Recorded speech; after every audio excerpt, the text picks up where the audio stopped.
வணக்கம். உங்க நாள்ல நேரம் போறதே தெரியலையா? ஆனா எதிர்பார்த்த பலன் மட்டும் கிடைக்கவே இல்லையா? அப்போ இந்த பதிவு உங்களுக்காகத்தான். பிரையன் ட்ரேசியோட பவர்ஃபுல்லான உத்திகளை வச்சு உங்க நேரத்தை எப்படி உங்க மிகப்பெரிய வெற்றியா மாத்துறதுன்னு இப்ப பார்க்கலாம். வாங்க ஆரம்பிக்கலாம். இந்த உலகத்துல வெறும் 2% பேர் தான் வசதியான குடும்பத்துல பிறக்குறாங்க. ஆனா மீதமுள்ள 98% பேர், அதாவது நம்மள மாதிரி நிறைய பேர், குறைவான வசதிகளோடு தான் வாழ்க்கையை தொடங்குறோம். இதுல ஒரு ஆச்சரியமான விஷயம் என்னன்னா, இந்த 98% மக்கள் கிட்ட ஒரு சக்தி வாய்ந்த சொத்து இருக்கு. அது அவங்களோட தொடக்க நிலைய முழுசா மாத்தக்கூடிய சக்தி வாய்ந்தது. அப்படியாப்பட்ட அந்த மிகப்பெரிய சொத்து என்னன்னு நினைக்கிறீங்க? நிச்சயமா அது பணம் இல்ல. அப்போ அது வேற என்னவா இருக்கும்? கொஞ்சம் யோசிச்சு பாருங்களேன். அதுதான் நேரம். ஆமாங்க, நீங்க யாரா இருந்தாலும் சரி, எங்க இருந்தாலும் சரி, ஒரு நாளைக்கு உங்களுக்கு கிடைக்கிற அந்த 24 மணி நேரம்தான் அந்த 2% மக்களை போலவே உங்களுக்கும் கிடைக்கிற உண்மையான மூலதனம். இத சரியா முதலீடு செஞ்சா யார் வேணும்னாலும் அவங்க வாழ்க்கையோட உச்சத்துக்கு போக முடியும். சரி, நேரம் தான் மூலதனம்னு புரிஞ்சுக்கிட்டோம். ஆனா அந்த மூலதனத்தை எப்படி சரியா பயன்படுத்துறது? அதுக்கு முதல் படி, நம்ம செய்யற ஒவ்வொரு செயலுக்கும் ஒரு தெளிவான இலக்கு இருக்கணும். இலக்கு இல்லாம நம்ம செய்யற எந்த வேலையும் வீணுதான். இத ஒரு சின்ன கதை மூலமா ரொம்ப ஈஸியா புரிஞ்சுக்கலாம். இத விளக்குறதுக்கு இந்த புக்ல ஒரு அருமையான உதாரணம் இருக்கு. ஒரு வேடனை கற்பனை பண்ணி பாருங்க. அவன் தினமும் காட்டுக்கு வேட்டையாட போறான். ஆனா நாள் முழுக்க முயற்சி செஞ்சும் வெறும் கையோட தான் திரும்பி வர்றான். ஏன்? என்ன காரணம்? அவன் என்ன தப்பு பண்றான்னு பார்த்தா ரொம்ப விசித்திரமா இருந்துச்சு.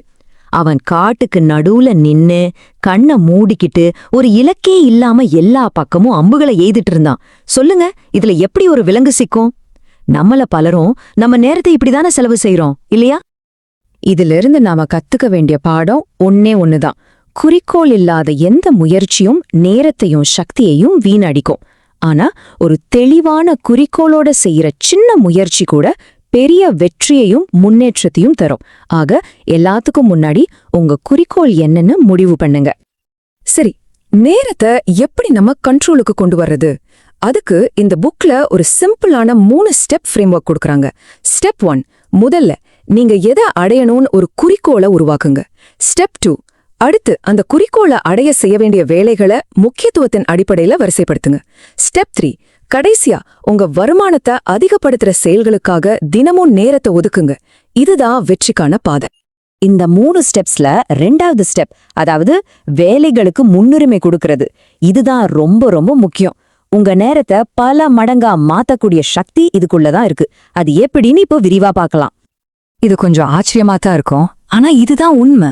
நம்மளோட 80% வெற்றிகளுக்கு நாம செய்யற வெறும் 20% வேலைகள் தான் காரணமா இருக்கு.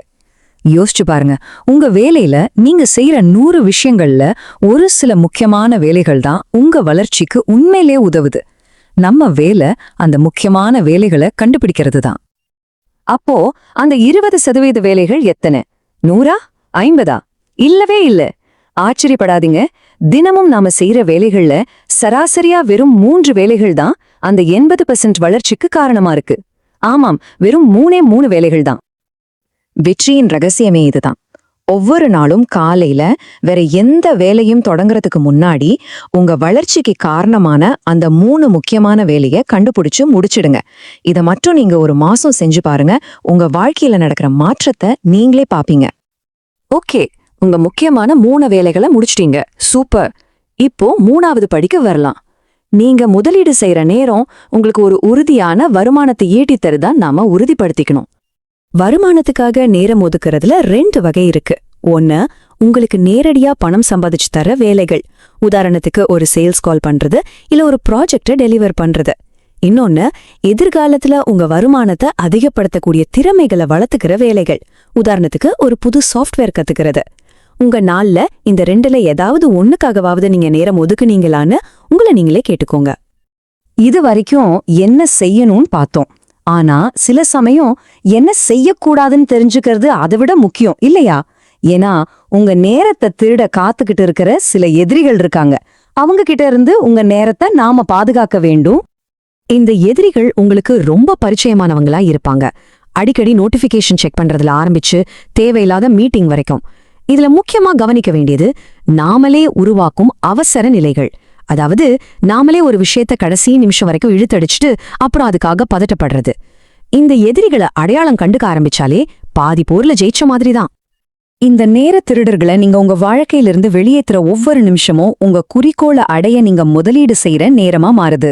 சிம்பிளா சொன்னா உங்க நேரத்தை பாதுகாக்கிறது தான் உங்க கனவுகளுக்கு எரிபொருள் நிரப்புறதுக்கு சமம். இப்போ உங்க 98%ல இருந்து 2%க்கான பயணம் இங்க இருந்து தான் தொடங்குது. நாம இன்னைக்கு பேசின விஷயங்கள்லேருந்து நீங்க நாளைக்கு காலையில எடுக்க போற முதல் படி என்ன யோசிச்சு முடிவு பண்ணுங்க. உங்க நேரம், உங்க வாழ்க்கை.